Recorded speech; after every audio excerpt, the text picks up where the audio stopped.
और अगर मुकदमात करने हैं आपके एक बेटे की एक तस्वीर कुर्सी पे बैठे हुए जहां 7 टिश्यू पेपर का डब्बा भी पड़ा था, लीक हो गई थी, तो आपने पूरे मीडिया में क्या कोहराम मचाया था। हमारे मीडिया में भी ऐसे ही लगा था जैसे अल्लाह माफ करे को करबला के जैसी कोई चीज हो गई है। उस तस्वीर के आ जाने से जो नैब के अंदर सवालों के जवाब दे रहे थे, लेकिन अब क्या कुछ हो रहा है वो आपके सामने है। इसलिए मैं आखिर पे यही कहूंगा कि होश के नाखून लीजिए, ये वक्त भी गुजर जाना है, ये बहुत देर नहीं रहना। वक्त की एक ही खूबसूरती है, जब ये अच्छा होता है ये तब भी गुजर जाता है, जब ये बुरा होता है ये तब भी गुजर जाता है। इसने गुजर जाना है। हमने तो करप्शन नहीं की, इसलिए करप्शन में नहीं पकड़े गए और ना इंशाल्लाह पकड़े जाएंगे। मैं सामने खड़ा हूं, आपने 2 दर्जन मुकदमात कर लिए हैं। मेरी आपको दावत है, आइए किसी फोरम पे बताइए कि मैंने कोई करप्शन की, कोई आपके पास कोई सबूत है, कोई बात है, इवन कोई इल्जाम है। सबूत को छोड़ दे, सबूत तो इस मुल्क में मिलते नहीं है। आपके पास इवन मेरे पे करप्शन का कोई इल्जाम भी है तो आपको इंशाल्लाह नहीं मिलेगा। अगर होता तो आप बाहर होते। हाँ, शायद मैं बाहर ना होता, मैं सहाला के उसी रेस्टोरेंट में होता, वो जो रेस्टोरेंट या उसको होटल कह लें, जो भी रेस्ट हाउस कह लें उसे, तो मैं वहां होता चंद दिन के लिए और फिर मैं उसके बाद मैं लंदन जाता या अमेरिका जाता, वहां से सर्जरी करवाता और वापस आके इतनी ऊंची आवाज से बोलता कि आखिर ही हो जाती। तो हमें भी बाजी उस डॉक्टर का नाम बता दें जिससे ऑपरेशन करवाने के एक ही हफ्ते के बाद बंदे की आवाज इतनी ऊंची हो जाती कि माइक्रोफोन की जरूरत नहीं पड़ जाती। तो इसलिए ये दोनों बाजियों को थोड़ा सा पाकिस्तान की इक़्तिदार का एहतराम करना चाहिए। हमें अगर हमारी पार्टी में हमें आप जैसी बदतमीज खवातीन अभी तक नहीं मिल सकी जो आपको आपकी जुबान में जवाब दें, तो यकीन कीजिए ऐसा नहीं कि हमने ढूंढा नहीं, खुदा की कसम हमने बड़ा ढूंढा है, लेकिन पाकिस्तान में आप जैसी 2 बाजियां और मिलती नहीं है। हमने बहुत ढूंढा है, हम उन्हें एमएनए भी बना देंगे, हम उन्हें एमपीए भी बना देंगे। हमने बहुत ढूंढा है कि कोई आपके लेवल पे जाके बदतमीजी कर सके, आपके लेवल पे जाके गंद फेंक सके, लेकिन नहीं मिलती बाजी। जिन खवातीन से बात, अगर मैं तो गली में कोई सास और बहू लड़ते देखूं तो मैं उन बाजियों से पूछता हूं कि आप बड़ी लड़ाकी हैं, क्या आप हमारा पीटीआई का दिफा करेंगी उसी जुबान में जिसमें बाजी मरियम सफदर और बाजी मरियम औरंगजेब करती हैं।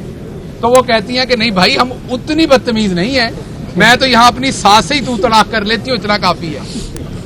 तो इसलिए आपका हमारे पास मुकाबला नहीं है, हम बदतमीजी में आपसे मारे हैं। आपसे तो हमारे मौलाना सफदर साहब भी बेचारे, वो भी बेचारे डरते हैं, वो डर के पता नहीं कौन कौन से फतवे देना शुरू हो गए हैं आजकल।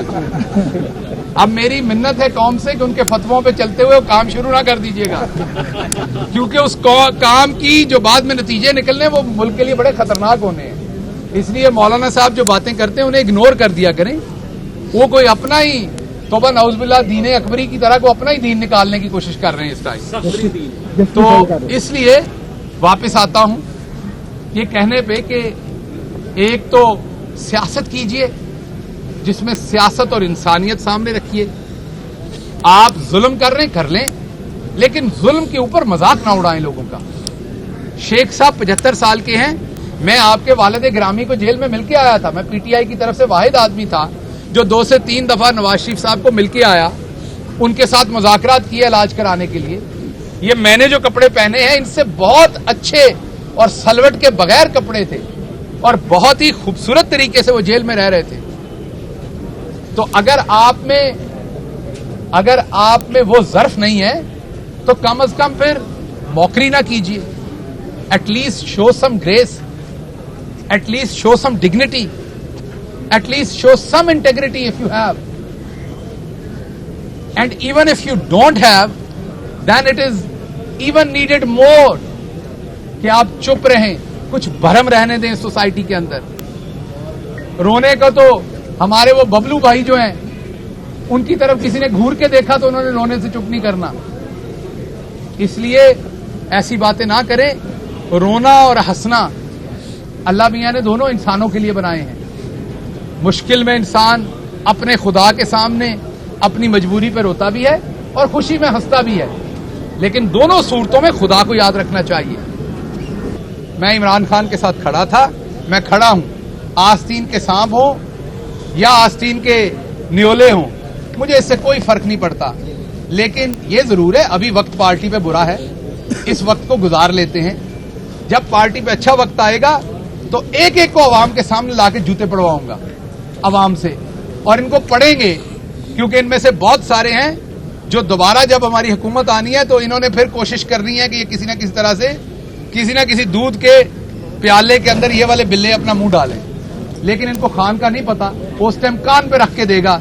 जब हुकूमत आएगी तो इन्हें किसी तरह के अवाम के पैसे की चोरी करने की कोशिश नहीं करने दी जाएगी। बताइए कि जेल तहरीक के लिए आपने अपना नाम रजिस्टर्ड करवा लिया? मेरा तो पहले ही कई जगहों पे रजिस्टर्ड है मेरी जान।